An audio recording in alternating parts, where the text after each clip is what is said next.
Welcome back, you beauties. Thank you so much for joining us in the afterglow of a massive, massive weekend.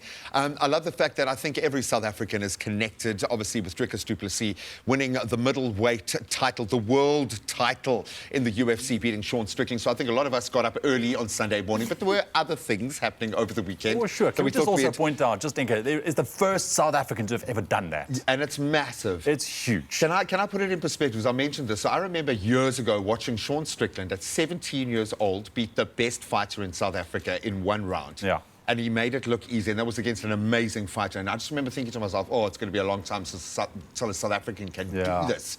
And he did it, and he earned it. It wasn't like he won it by a lucky shot, or he had to work for it. So, we are so proud, man, so proud. So what did you get up to this weekend? Well, I woke up early on Sunday, but not to watch the fight. I did the Bay to Bay race. That's where you run. I did the half, so we ran from Hout Bay to Camps Bay.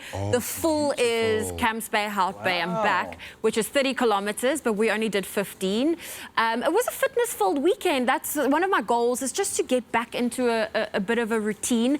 I bumped into my sisters who I did my marathon with. Your tribe. Yes, they were very supportive because I sat on the floor afterwards. I struggled. It felt like I was I want to say I was failing, but I got the medal. I finished, so I didn't fail, but it was a struggle. But 15Ks in this kind of weather that we've been having this, and even at that time of the day, it's still, you feel it. And I have not been training, so I think for me it was a huge wake-up call. I'm not in my 20s anymore. You can't just go do a run without training. Big lesson learned. I don't think there's a chance that I'll be able to run that, so well done. Thank you. Well done. I don't think I'm there at all. But that's a great way to set the tone for the year ahead, because you know, if you can conquer that and be still standing.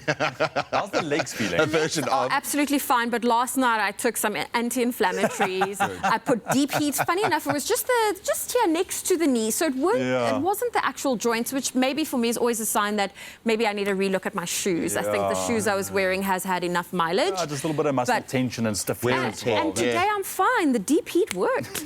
Look at that. It worked. Well done, man. Nicely done. And you, Brother Bear, how was your I had just a very, very chilled weekend. I survived the incredible heat wave on Friday. Wow. Very proud of that. It was uncomfortable heat, but it was such a lekker weekend. I took a breath this weekend. It's quite a busy week coming up for me, so it was time for just to kind of get some sleep in, to wake up early on Sunday morning as well. Did some bodyboarding, which was lekker.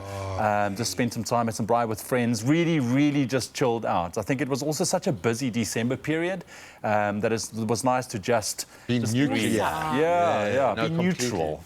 And it's funny you mention that with this first week, and I feel awful because we want to share these moments, but it's all with my son's school, and it's all these like hyper-personal spaces that I can't really share photos of other people's kids with. But he had such an amazing week in his first week back, and I can feel that kind of step up. So this weekend we camped out in our garden on the trampoline. We made a Christmas bed. He slept the whole night. I just sat there and listened to mosquitoes and watched crazy things happen. But then we obviously got up for the fight bright and early.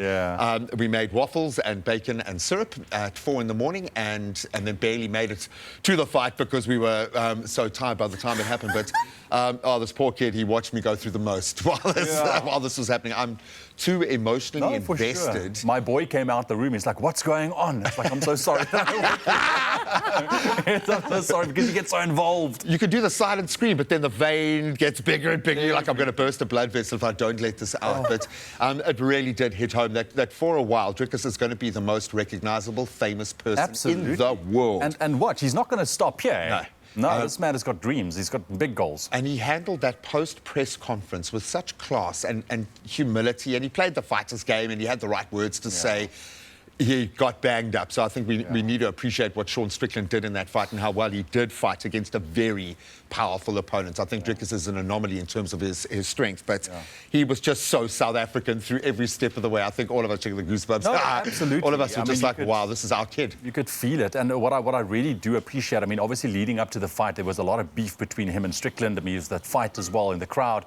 But the respect that they showed each other before and after the match, I absolutely love that. I love that. Just show the character of these two gentlemen. If I carry on talking about this, I'm going to cry. I'm going to leave and I'm going to do some emotional cooking in the kitchen. Go. That's okay. I've got it, man. I've got it. We all eat our feelings. It's fine. Absolutely, absolutely. No, but I think it means a lot for South Africa. And like I said, I think Drickus is still going to show us some big things coming. Coming. I think for now he deserves a bit of rest. And now, listen, let's keep an eye on him. But I mean, just as Drickus has also got his sights on the next challenge, what's yours? Oh, goodness, my next challenge, I think not to do what I did this past weekend, but yeah, I do want to get back into running, but I've realized, again, I shouldn't go past 10 kilometers for now. So build it up slowly, but it was a good benchmark for you. But I mean, what inspired you to say, like, listen, I ran in the past, but now 15 Ks, let's go for it. I know I haven't trained. Oh my gosh, I'm going to blame my husband here because he is a runner. He had a spare entry. He's like, come do it with me. We'll walk, run it. And I was like, okay, cool, let's do it. And then that hill killed me, Suikerbossie. It was the notorious Suikerbossie. Yeah, but it was fine. We did it. We saw through, and it did not give me the happy endorphins I was hoping for. I think if I just did 10, I would have gotten the happy endorphins, but then I just pushed it. Yeah, and then you spent the rest of the weekend recovering, that's for sure. Look, props to you, because I know what it takes to train up for I've only done ever half marathons. I could never get past that 21-kilometer mark, but I think it's also far enough for me. But, I mean, it takes a while in building up. Are you gearing up for a full-on marathon again this year? No, I'm quite happy to do the smaller distances. I mean, like I said, next one should only be 10, but ideally I would love to just be comfortable to run half marathons again. Yeah, just to get that. That's a good goal to have. That's a good goal to have. Zoe, thank you very much. And listen, we're going to still have so much heading your way on your Feel Good Breakfast show this morning. Stick around with us. G-Dars is here. They're going to be performing for us. We're going to get to know the band. One of the top matriculants is also going to be joining us, talking to us about, I think, her journey leading up to those incredible points. So stick around. But for now, we're bouncing into the kitchen.